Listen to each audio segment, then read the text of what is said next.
سلام خانم شیما بخشی، سلام آقای علی،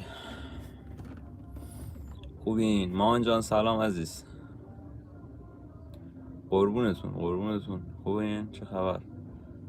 بچه ها امشب میخوایم داستان افراسیاب و کیخسرو رو تموم کنیم. شاید خیلی طول کشیده، به خاطر همین خیلی خلاصه وار میخوام بگم و تموم بشه بره که بعد لایو خودمون رو بزنیم.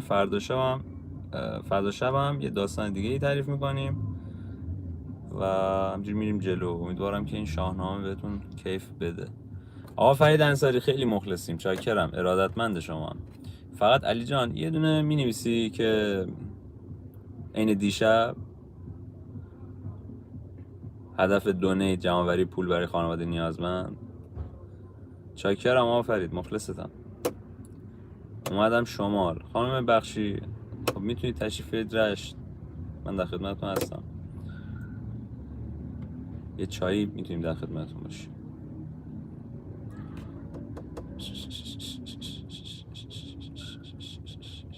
مرسی، چاکرتم آقا فرید، داداش مایی، داداش بزرگ منی سلطان. ایلیا جان سلام عزیزم، خوبی؟ خواهش میکنم.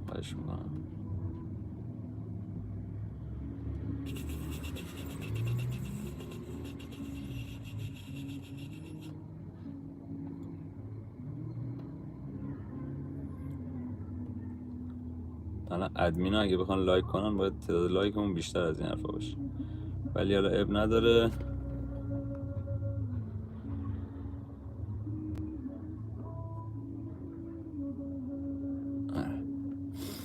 خب دوستان، ماجرا از اون جایی تموم شد، یعنی داستان شاهنامه ما به اونجا رسید که کیخسرو کلید کرده بود که افراسیاب باید بکشیم و یه لشکرکشی عظیمی کرد و تونست پیران رو توی جنگ شکست بده و سر پیران رو به همراه دو تا داداش پیران میزنه و ماجرا به اینجا رسید که افراسیاب هم داشت لشکرکشی میکرد، کیخسرو هم داشت میومد به سمت گودرز که کیخسرو میرسه و بانگ شادی و اینا که آره زدیم و کشتیم و اینا. افراسیاب نمیرسه و افراسیاب تازه داشته لشکرکشی میکرده. بچه دیگه هر کی میاد شما یه سلام علیکی باش بکنید دیگه، دمتونم گرم. که افراسیاب داره میاد و اینا، تازه میخواد راه بیفته،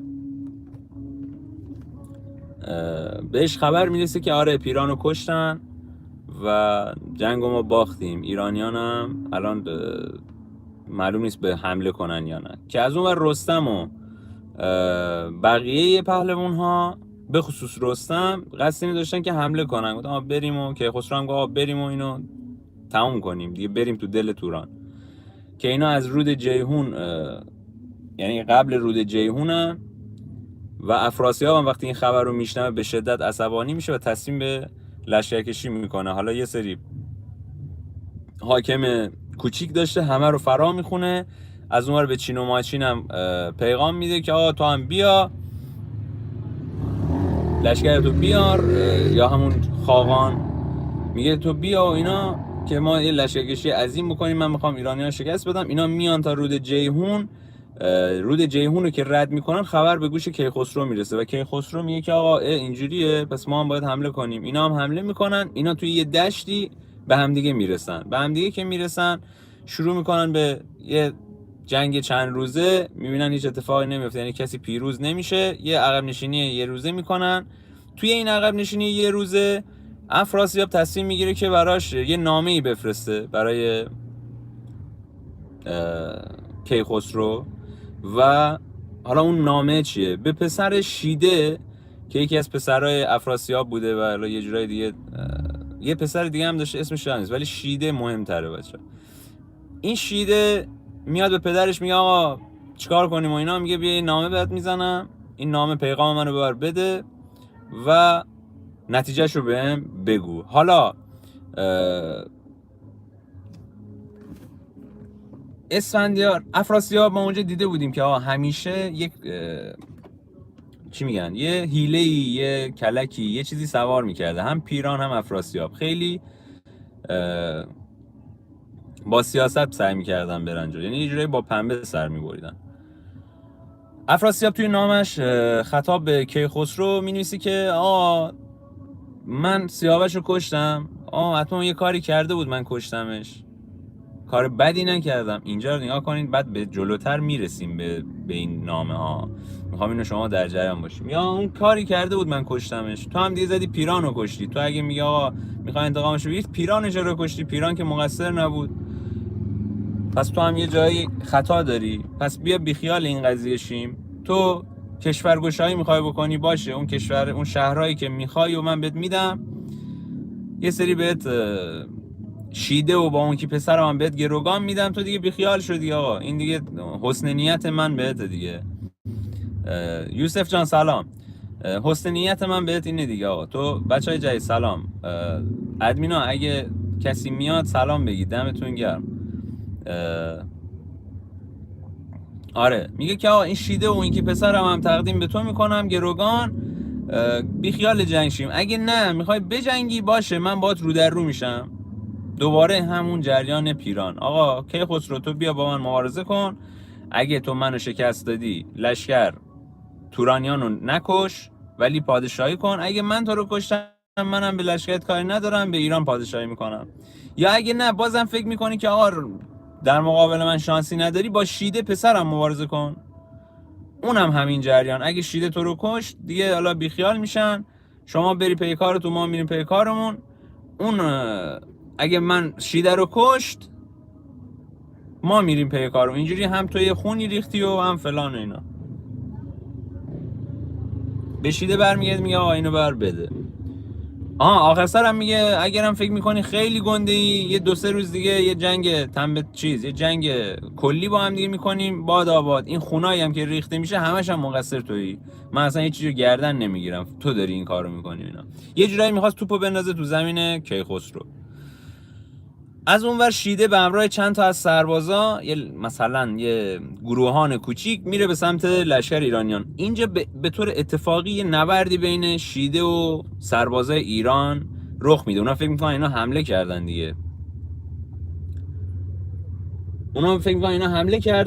و یه نبردی میشه. شیده میبینه آقا وضع خیلی خرابه، داد میزنه، میگه آقا برید به کیخسرو بگید من پیغام آوردم، من شیده‌ام.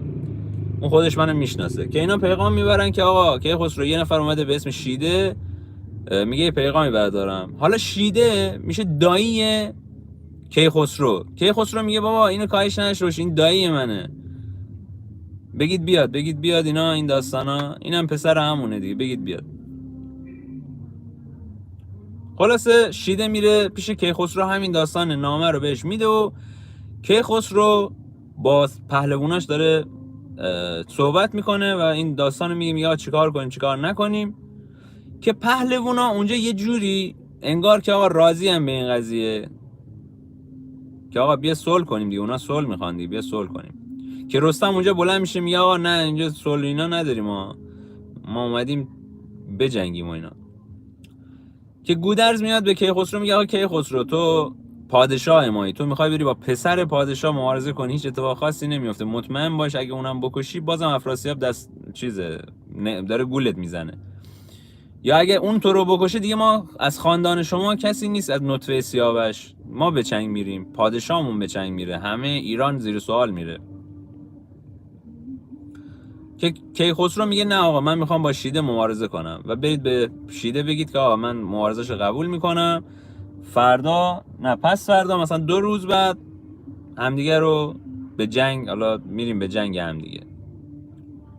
که همه میان بهش میگن که کیخسرو ول کن بیخیال شو بابا، اون اگه خدای نکرده رو تو حرکتی بزنه تو رو بکشه ما دیگه چه خاکی بگیم. که کیخسرو میگه نگران نباشید، اگه من قرار باشه بمیرم میمیرم، حالا چه اینجا چه جای دیگه، شما هم دیگه ماشاءالله همه پهلوان و اینا و این داستانا، مطمئن باشون به ایران گزندی نمیزنه. فریبرز هم هست، فرامرزه، فریبرز هم هست داداش همون چیز کیکاووس، حالا اون میشه پادشاه ته تهش.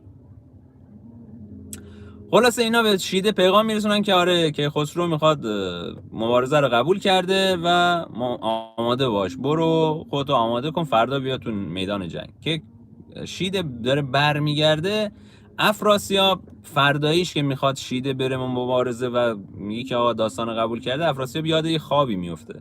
اگه یادتون باشه توی گذشته و داستان سیاوش، افراسیاب یه خوابی دیده بوده که آقا اینو گرفتن، دست و پاشو بستن، این یه گوسفند میخوان بکشنش، یه کیکاووس 14 ساله داره اینو میکشه، یعنی یه بچه کیکاووس داره اینو میکشه و این کرسیورز داداشش رفته بود موبدا و این خوابنگارا رو آورده بود و اونا براش تعبیر کرده بودن که آره مثلا یکی از نوادگان کیکاووس تو رو میکشه. حالا اون یادش اومده این داستان و چون برای هیچکی تعریف نکرده بود و فقط خودش و کرسیورز این جریان خبر داشتن، مطمئن میشی که اینجا قراره اتفاق بدی بیفته، یعنی پسر من بره دیگه بر نمیگرده. که برمیگرده به شیده میگه که آقا نرو، بیا ما عقب نشینی میکنیم فلان. شیده میگه پدر من نگران نباش من میرم. و طبق معمول تورانیا زیاد گوزگوز میکردن دیگه. اگه یادتون باشه اینا هی هر چی میشده میگفت ما میخوریم میزنیم میکشیم، آخر سر هم رفتن مردن. یادتون باشه تو نبرد 10 تن یا 11 تن اینا این جریان اتفاق افتاده. که شیده میاد میدان مبارزه و از این کیخسرو میاد، به هم دیگه میگن آقا از اینجا دور شیم، فقط یه نماینده با خودمون ببریم که خبر مرگ یه نفرمون رو بیارن. از این ور با کیخسرو یه نماینده میره، از اون ور با شیده هم یه نماینده میره. توی این مبارزه که خیلی از هم دیگه از لشکر فاصله گرفته بودن که طبق معمول کسی نیاد، توی این نبرد کیخسرو شیده رو میکشه. بچه شیده رو میکشه، اون نماینده جفت میکنه، میاد به کیخسرو میگه تو رو قرآن منو نکش، تو جان مادرت منو نکش، من هیچ کارم اینجا. که کیخسرو بهش امان میده، میگه برو حالا برای اونا تعریف کن که داستان چی شده، ما میخوایم بیایم حمله کنیم. خلاصه چی؟ این بنده خدا میره به افراسیاب میگه، افراسیاب میزنه تو سر خودش. حالا لشکر ایران داره به پیش میره و لشکر توران هی داره عقب نشینی میکنه. هی لشکر ایران به پیش میره، لشکر توران عقب نشینی میکنه. این عقب نشینی تا جایی پیش میره که میره به یکی از دژهای تورانیان، بهشت کنگ اگه اشتباه نکنم. آره اسم اون دژی که اونا بودن بهشت کنگ بوده اگه اشتباه نکنم. حالا اسما رو شما از من زیاد چیز نکنید، فاکتور بگیرید. که بهشت کنگ که میرسن،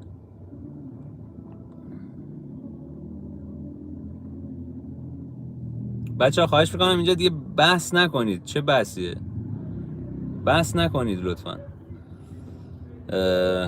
اونا که به دژ بهشت کنگ میرسن، اشتباه نکنم آره دیگه، به اونجا که میرسن افراسیاب میره داخل دژ و در دژ رو اینو میبندن. ایرانیان رفتن پشت دژ و افراسیاب میگه تا کی میخوای اینجا بمونی؟ اینجا الان چند وقت دیگه بهار از بین میره، تابستون از بین میره دیگه، هیچ آب و علفی هم نیست، تو اینجا آذوقت تموم میشه. برای من اینجا تا دلت بخواد وسیله است، من از اینجا بیرون نمیام، تو هم نمیتونی منو بکشی. بازم بهت میگم میخوای پادشاهی کنی باشه، اون کشورهایی که میخوای و برای خودت بذار من برم توی دژ خودم. تازه تو اینم بگیری من میرم دژ کنگ، آره میرم اون یکی دژ. تو اینم بخوای بگیری من میرم اون یکی دژ. پس بیخیال شو، ول کن، برو. کیخسرو اونجا بازم مصره که این اتفاق بیفته و بعد از مدتی پهلوانا میگن آقا دیگه این که دیگه اینجوری چیکار باید بکنیم؟ که رستم میاد میگه اون جریانی که یادتونه خود کیخسرو و رستم یه بار این کلک رو زده بودن، کیخسرو رفته بود یه خندقی کنده بود بغل دیوار و اون خندق رو آتیش زده بود و یه سری چوب گذاشته بود که این چوبا بخوره، آتیش که میگیره گرما که میگیره اونجا یه سوراخی ایجاد بشه و اون دژو بتونن تصرف کنن. که همین کار هم اینجا انجام میدم. بچه‌ها من خیلی خلاصه دارم میگم چون این داستان یه ذره طولانی شده، من دارم سعی میکنم اون نکات کلیدی رو بهتون بگم که تو ذهنتون بمونه. پس کیخسرو میرسه به بهشت کنگ و بهشت کنگ رو تصرف میکنه. باز هم افراسیاب به همراه 200 نفر فرار میکنن و اینا کرسیورز رو اسیر میکنن. اوکی، پس افراسیاب بازم فرار کرد، رفت به کنگدز و دژ اصلی خودش، اونجا میره و پناه میبره، یعنی یه جای قایم میشه. کیخسرو هم اینجا رو میگیره و باز هم به راه خوش ادامه میده. حالا قبل اینکه بخواد بره به کنگدز یا دژ، یه دریایی بوده، باید از اون دریا عبور میکرده. حالا بچه‌ها اینا کجاان؟ سمت آذربایجان و قزاقستان و اون ورن. خب یعنی ایران داره همینجوری میره جلو و اون داره هی عقب نشینی میکنه و این کنگدز هم همون وره، یعنی توی شاهنامه مکان دقیقی بهش نده ولی همون ور بعد قزاقستان و اون دورو بره. خلاصه این دریایی که هست، افراسیاب میرسه به اون دریایی، میخواد بره اونور کنگدز و بهش میگن نمیتونی بری. افراسیاب میاد چی میگین و فلان، یه ذره پول مول میده، اینو میبرن اونور و لشکر ایرانیان میرسن به این دریا. کیخسرو میگه ما باید بریم تو دریا و پیداش کنیم اینو. که پهلوانا یه ذره اونجا ناامید میشن، غر میزنن، میگه آقا دیگه خدا لعنت کنه افراسیاب، ما تو زمین حالا کم گرفتاری داریم، بریم تو دریا. چون اینا لشکرهای زمینی بودن دیگه، تو دریا زیاد مهارتی نداشتن و یه جورایی براشون قابل هضم نبود. که اونجا رستم یه بانگی میزنه، میگه خجالت بکشید آقا، این پادشاه ماست، باید بریم. و اینا سوار کشتی میشن، میرن به کنگدز میرسن. بچه‌ها تو کنگدز هم افراسیاب فرار میکنه، یه جوری آواره میشه افراسیاب. خب یعنی طبق همون جریانی که بعدون تعریف کردم آواره میشه، ولی قبلش یعنی به اون دزه میرسن، یعنی همه دارن میرن سراغ اینو بگیرن، سراغ اونو بگیرن. افراسیاب بازم فرار میکنه، میره به سمت اگه اشتباه نکنم ارومیه کنونی ببخشید، میره به سمت چین. اونجا از خاقان چین درخواست کمک میکنه. اینا کنگدز رو که گرفتن باز هم پیداش نمیکنن. یه داستان خیلی خفن هم تو همین کنگدز اتفاق میفته. اون چیه؟ کیخسرو وقتی کنگدز رو میگیره، زنها و دختران و همسران افراسیاب و درباریان همه یه جورایی اسیر میشن و پهلوان‌ها که میخوان به اونا مثلا حالا یا بکشنشون یا حالا باشون اشغال کنن، کیخسرو میگه آقا دست نگه دارید، این چه کاریه؟ آقا یه ذره امان بدید، اینا هم آدمن، اینا هم مردمن، به اینا چی کار دارید و فلان این داستانا، ما نباید این کارو بکنیم. که یه عده پشت سر کیخسرو میگن که آقا این کیخسرو چون از نوادگان افراسیابه و با بزرگشه، انگار اومده خونه با بزرگش، نمیخواد ما اینجا کار بکنیم، دستوری ما هم زحمت کشیدیم، اینا حق ماست.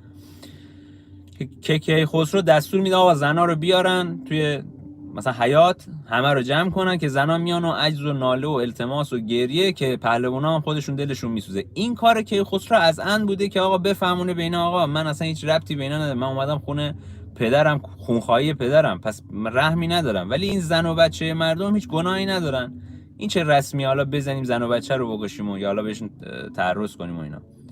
که اونجا این داستان پیش میاد و پهلوانا همه ستایش میکنن که خسرو رو، میگن دمت گرم، آفرین که بهشون کاری نداشتی و این رسم چرت و پرت رو از بین برد، یه جورایی این تابو رو شکست. که کیخسرو اونجا باز هم دنبال افراسیاب میگرده، افراسیاب پیدا نمیکنه، افراسیاب رفته سمت چین و ماچین. کیخسرو برمیگرده به سمت کیکاووس. کیکاووس همون با بزرگ پدریشه و یادتون هست دیگه خیلی خر بود دیگه، گاو بود اصلا. میره اونجا که حالا باشه معاشرتی بکنه. اینا کجا هم دیگه رو میبینن؟ تو آذربایجان کنونی. تو آذربایجان کنونی جزئی از ایران بوده و اینا توی آذربایجان کنونی همدیگه رو میبینن. همدیگه رو که میبینن اونجا یک مراسم و مناسک مذهبی به عنوان شادی و خوشحالی برگزار میکنن. چکرم خوبی؟ بری میری؟ آه؟ حساب میکنم برم. 5 دقیقه دیگه میام. ببخشید معذرت میخوام. تو آذربایجان کنونی یا باکوی کنونی همدیگه رو میبینن، یه مناسکی اونجا داشتن و اینم توی فردوسی اینو توی شاهنامه خیلی تاکید داشته که آقا اینا آتش پرست نبودن ها. یه مناسکی داشتن اونجا آیین نیایش رو برآورده میکنن. اینا آتش پرست نبودن، همونجوری که شما میدونید آتش پرست نبودن، آتش پرستار بودن. زرتشتی ها و کسایی که زرتشت بودن آتش پرستار بودن، در اصل نیایشون برای خداوند و یگانگی خداوند و حالا ایزد و اهورامزدا و حالا اون چیزایی که خودشون داشتن بود. و خیلی تاکید فردوسی روی این قضیه است که آقا فکر نکنید اینا رفتن آتش پرستی کردن، نه، یک آتش کده ای اونجا بوده که آتش پرستاران اونجا بودن و ایرانیا همین کیخسرو و کیکاووس وقتی همدیگه رو میبینن و شادی و اینا میکنن، 1 ماه اونجا میمونن و این مناسک رو به جا میارن. از اون سمت افراسیاب با چین داره حمله میکنه. بازم پوفیوز رو نگاه کن، اون خودش میخارته. اونا دارن حمله میکنن. این خبر به کیخسرو میرسه که آقا اون داره میاد و این داستانا. کیکاووس بهش میگه برو این داستان رو تموم کن و کیخسرو به همراه لشکر ایران دوباره یه نبردی خواهد کرد. چین و ماچین و خاقان وقتی اینا میخورن به هم دیگه به ایران، متوجه عظمت ایران میشه و میترسن و به پادشاه ایران که همون کیخسرو یه نامه‌ای میزنن. میگن اول خود افراسیاب نامه میزنه به کیخسرو که آقا تو باشه بیا این جنگو تموم کنیم. آقا همه مال تو، توران مال تو، جون منو از من نگیر دیگه. ببین به کجا رسیده بود. یادتونه گفت بود آقا من سیاوشو کشتم پس حق داشتم، اگه فلان کردم پس حق داشتم، اگه میخوای بجنگی بیا بجنگ. حالا همین آدم به عجز و ناله افتاده. توی کنگدز هم بازم یه همچین پرروازی در میاره. میگه تو اینجا رو نمیتونی فتح کنی. تو بهشت کنگ هم میگه تو اینجا نمیتونی فتح کنی. ولی بازم دیدیم که ایرانیان تونستن اون رو فتح کنن. پس الان خفت و خواری افراسیاب تازه شروع میشه و اینجا درخواست میکنه که آقا جونش رو بهش ببخشه. چین هم که خاقان چین هم متوجه میشه افراسیاب انقدر ریده و نمیتونه پیروز بشه، یه نامه ای میزنه به کیخسرو که آقا ما اصلا اینجا هیچ کاره ایم، ما چرا داریم اینجا کشته میدیم. گرفتی چی شد؟ ما چرا داریم کشته میدیم؟ کیخسرو تو افراسیاب میخوای؟ ما با افراسیاب کاری نداریم. این اومده به ما یه چیز دیگه گفته، ما اومدیم اینجا و یعنی اصلا ما مشکلی نداریم با شما.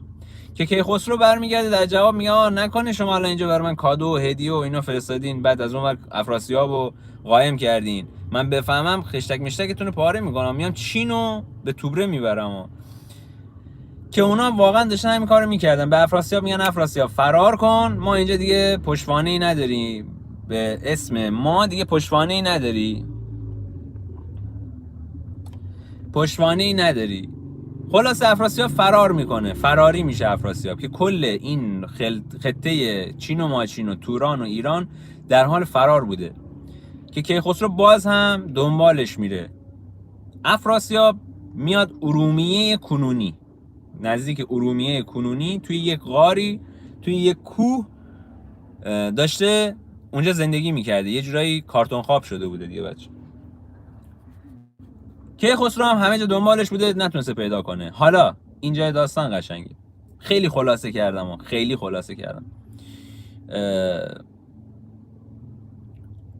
افراسیاب که اونجا داشته زندگی میکرده، یه جورایی کارتون خوابی و پیشه کرده بوده، درویشگونه داشته زندگی میکرده. یک شخصی به اسم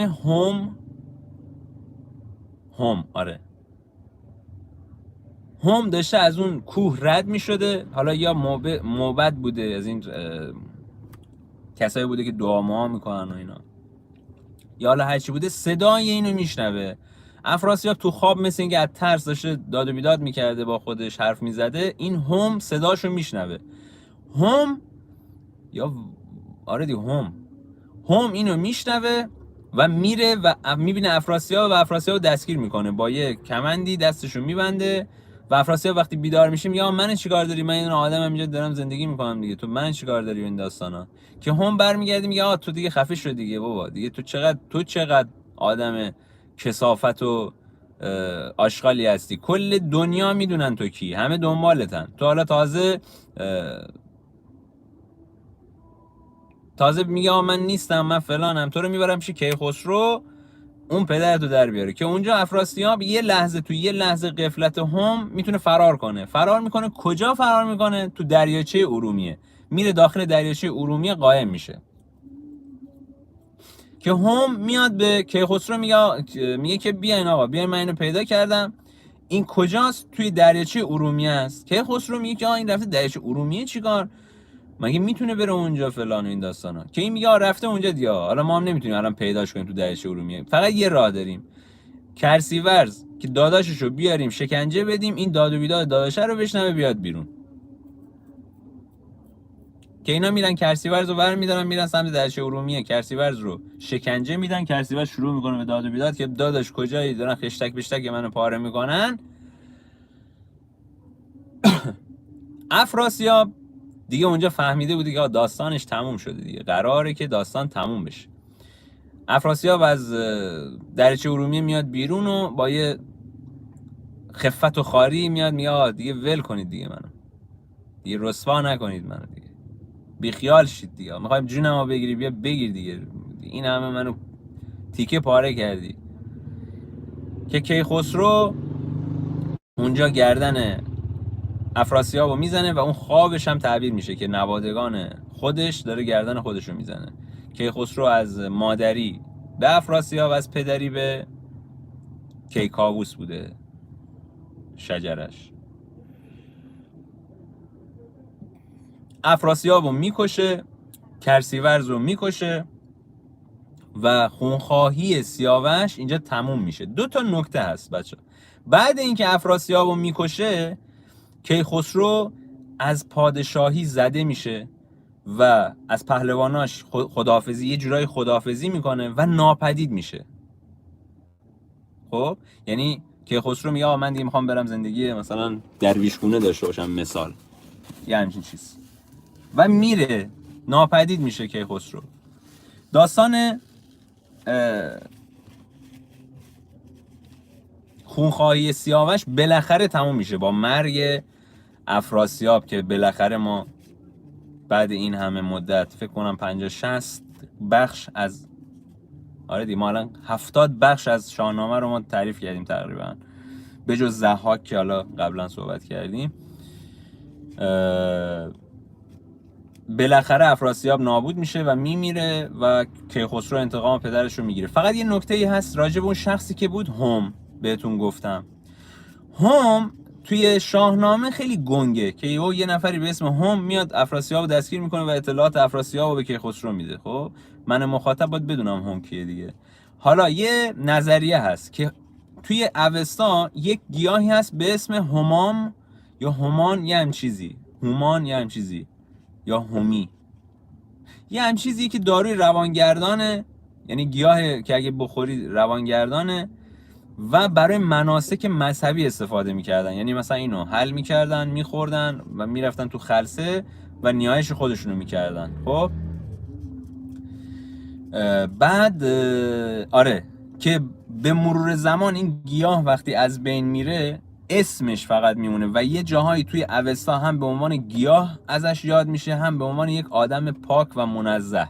حالا توی شاهنامه اینو آورده به عنوان همون گیاه که نماد پاکی، نماد صداقت و نماد حالا درستکاری بوده توی اوستا، نمیدونیم. فقط خواستم اینو بهتون بگم که احتمال خیلی زیاد این جریان همینه که از اوستا هم کمک گرفته و همونطوری که میدونید فردوسی خودش شیعه بوده، یعنی مسلمان بوده، حالا شیعه شدیم کار نداریم، مسلمان بوده و خیلی تاکید داشته روی این که زرتشتیان آتش پرست نبودن، آتش پرستار بودن. توی شاهنامه هم بارها و بارها به این نکته اشاره میکنه. همون جایی هم که اینا رفته بودن یه مناسکی داشتن شبیه طواف که دور یک چیزی میچرخیدن، میگه اینا آتش پرست نبودن اینا داشتن آتش پرستارن، اینا داشتن یک نیایشی میکردن به خداوندگار خودشون. پس داستان افراسیاب هم تا اینجا قضیه تموم شد. من خیلی خلاصه وار این داستان رو تموم کردم چون خودم هم احساس کردم خیلی طولانی میشه، چون اگه بخوام بخشش رو با جزئیات بگم هر یه دونش میشه یک قسمت 20 دقیقه 25 دقیقه. الانم نیم ساعت تعریف کردم.